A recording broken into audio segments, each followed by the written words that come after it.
क्या आपको पता है ये जो आलसपन होता है वो सिर्फ आपके बॉडी को आराम नहीं दिलाता है बल्कि आपके दिमाग के सोचने की क्षमता को भी रोक देता है, जो कि आपके लिए अच्छी बात तो कहीं से भी नहीं है।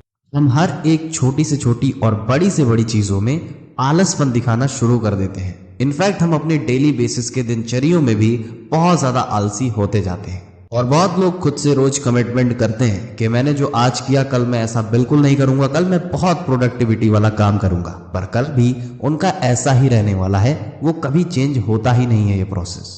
आपको पता है कि आलसी इंसान का पतन उसके हाथों से ही होता है, उसके पीछे सिर्फ वही जिम्मेदार रहता है, ना कि कोई तीसरा इंसान। और दोस्तों ये कोई नए जमाने की बात नहीं है बल्कि करोड़ों साल पहले से ही ये प्रोसेस चलता आ रहा है। ऐसी एक कहानी मैं सुनाऊंगा आपको, गौर से सुनिएगा, बहुत ज्यादा इंस्पिरेशनल है, तो प्लीज शांति से स्टोरी को सुनते रहिए। ये कहानी है एक ऐसे गांव की जहां पे एक राजा रहा करता था। उसके साम्राज्य में सब कुछ परफेक्ट था, कोई भी चीज ऐसी नहीं थी जो बेकार हो, सारी चीजें एकदम बढ़िया चल रही थी, सिवाय एक चीज को छोड़े जो कि थी राजा की आलस करने की आदत। बस यही एक चीज ऐसी थी जो उस राज्य में किसी को भी नहीं पसंद थी, बाकी सारी चीजें मंगलमय हो रही थी उस राज्य में। और उसी गांव से सटी एक नदी भी बहा करती थी जो कि गांव को काफी खूबसूरत बनाती थी, लेकिन वो गांव वालों के लिए एक खतरा भी बनी थी, क्योंकि उस नदी का स्तर कभी भी बढ़ सकता था और वो अगर बढ़ जाती तो गांव पूरा डूब जाता। सारे गांव वाले राजा से कहते हैं कि हमें लगता है कि इस नदी के पानी को दूसरी तरफ रुख देना चाहिए ताकि हमारे गांव को कोई भी हानि ना पहुंचा पाए। राजा था आलसी और राजा उन लोग से कह देता है मैं एक बार देखने आऊंगा, और उनकी बातों को कह के वो वहां से चला जाता है। और फिर राजा इतना आलसी था कि उनकी बातों को सोचने तक का भी उसके पास समय नहीं था, वो सिर्फ आराम करता रहता है।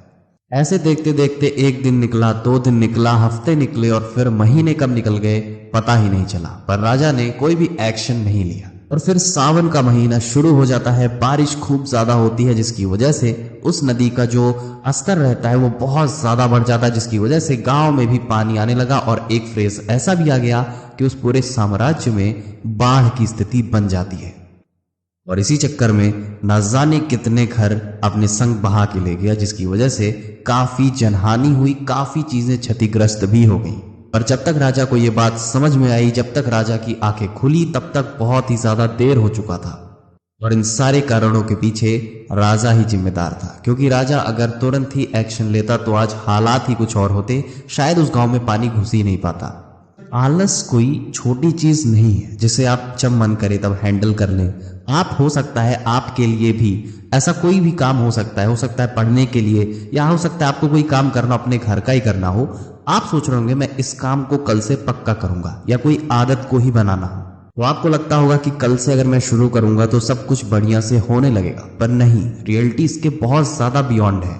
फिर आपके मन में ये विचार आने लगेंगे कि मेरा काम कोई और करे, मैं बैठ के बस आराम करता रहूं।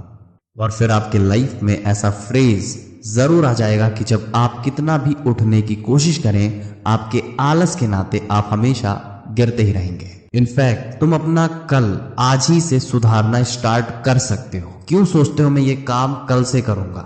अभी से उसके बारे में एटलास्ट पूरा नहीं तो 1-2% तो उसके बारे में करना चालू करो। इनफैक्ट कर नहीं सकते तो सोचो तो कैसे क्या होगा। चलो ठीक है, मान लेते हैं तुम आज इस काम को नहीं कर सकते, कोई मजबूरी हो सकती है, लेकिन जब उसका टाइम है, जब उसका परफेक्ट समय आए, जब तुम खुद से वादा करो कि मैं इस दिन उस काम को करूंगा, लेकिन जब उस काम को करने का टाइम आ जाए, फिर वो काम चाहे कुछ भी हो जाए, हर हाल में तुम्हें करके दिखाना ही पड़ेगा। चाहे एक टाइम पे भगवान भी क्यों ना आ जाए, फिर भी तुम उस काम को करोगे। ऐसा माइंडसेट तुम्हें डेवलप करना है। देखो यार, प्रकृति का ये नियम है कि या तो अभी तुम मेहनत करो तो बाद में तुम आराम करोगे, या तो अभी आराम कर लो तो बाद में तुम्हें मेहनत करनी पड़ेगी। तुम इससे भाग नहीं सकते हो, यही प्रकृति का नियम है। तो क्यों ना जब अभी तुम एनर्जी से पूरी तरह से भरे हुए हो, तब तुम अपने करियर को बनाओ ताकि तुम आगे चल के रिलैक्स कर सको, आराम कर सको। क्लिक करते हैं वीडियो से आप कनेक्ट कर पाए होंगे। अगर वीडियो समझ में आई हो तो वीडियो को लाइक भी कर सकते हैं, और ऐसी वीडियोस पाने के लिए आप हमारे YouTube चैनल को भी सब्सक्राइब कर सकते हैं। यहाँ पे आपको ऐसी वीडियोस मिलती रहती हैं।